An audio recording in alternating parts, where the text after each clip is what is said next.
Hey everybody, Christopher Hunt here at the Cloning Ranch, and I want to show you a couple box turtles that we took in from the Hillview Veterinary Clinic. So we take all of our turtles and tortoises there. Great vet, Dr. Clark.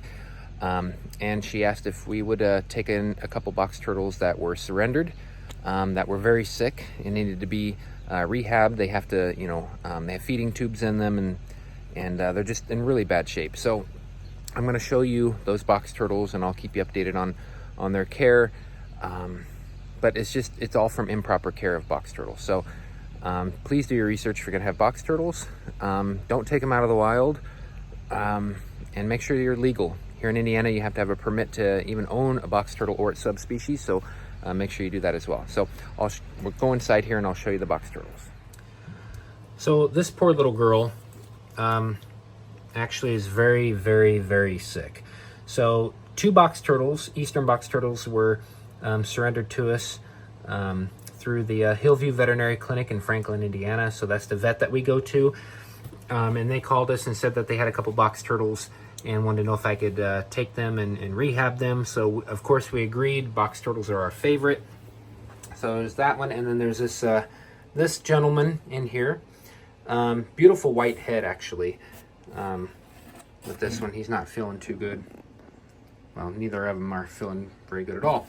But so to my understanding, the story is somebody had these box turtles for 13 or 14 years, kept them in aquariums, fed them Reptomin aquatic food pellets and pinky mice their entire lives that he had them, and obviously box turtles cannot live on that. So because of that, her eyes are completely swollen. They're actually opening up a little bit today, but they've been completely swollen. She hasn't been able to see. She's having a hard time breathing. You can see she's trying to breathe, gasp for air, and she's also throwing up. Poor little girl. I do put her in water to soak every day.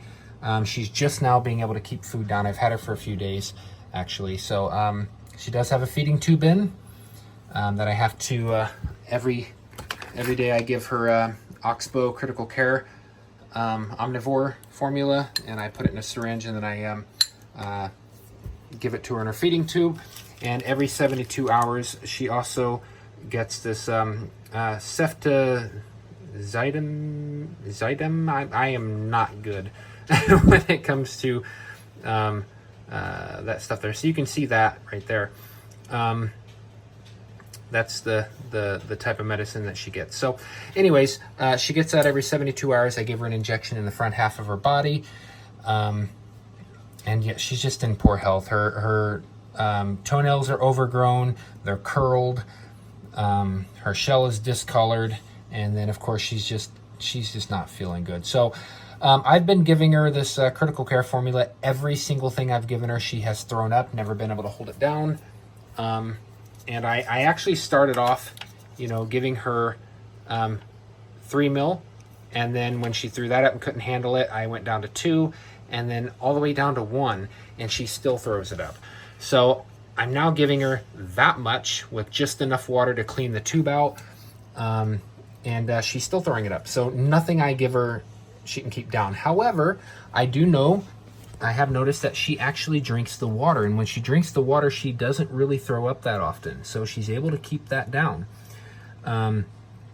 So she does gasp like that, but she's able to keep it down. So what I've been doing now today is I took some of the critical care formula and I put it in the water and mixed it in with the water that she's bathing in, soaking in. And so she's getting some of the vitamins and minerals and the nutrients out of it through the water. It looks like she's done. So I'm going to let this water out. She's been soaking for a little while. I wanted to keep her hydrated as possible. And her eyes are opening up. I am also giving her antibiotics, drops in the eye every single day. So I think that's also helping. Poor girl. I hate seeing box turtles like this. Any turtle, if you can't care for a turtle properly, then you shouldn't have them. And I just feel so horrible for her. Oh, well, she urinated, which means she's getting liquid, but I also need to make sure that she stays hydrated.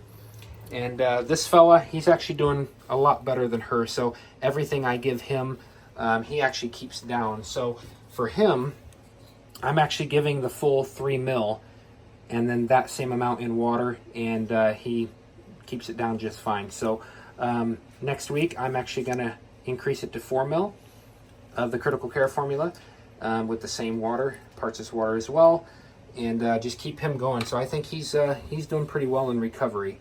But again, it's this little girl that I'm really worried about. So stay tuned. I'll give you some updates. You know what's going on with her. Again, severe vitamin deficiencies, and oh, she just wasn't housed right. And you look at her back feet. I can't even distinguish. I can see one claw, but the rest of her toes from her claws, and it's just horrible. And then what is that discoloration? Is that green on her feet? It's just, oh, it's so horrible. This poor baby is in really bad condition. But I'm gonna go put her in a box. I have a box with a heat lamp and UVB as well, because I want to keep her warm. And again, I want to keep her hydrated. Now, I do know, I forgot to say, when the vet surrendered her to the ranch, she did have infections as well, so they drained the infections and cleaned them up. So they did do all that and got her ready for me. So I just do the injections and then try to feed her. So this tactic with putting the critical care formula in the water seems to be working so far. So a few days of that, I'm hoping she'll get enough energy, and with enough of it, you know, food in her stomach, maybe I can start giving her the critical care formula through the tube, and because she's obviously not going to eat on her own. So prayers for this little baby. But yeah, stay tuned. Give us a like and subscribe for more, and I'll try to share any updates that I can with her.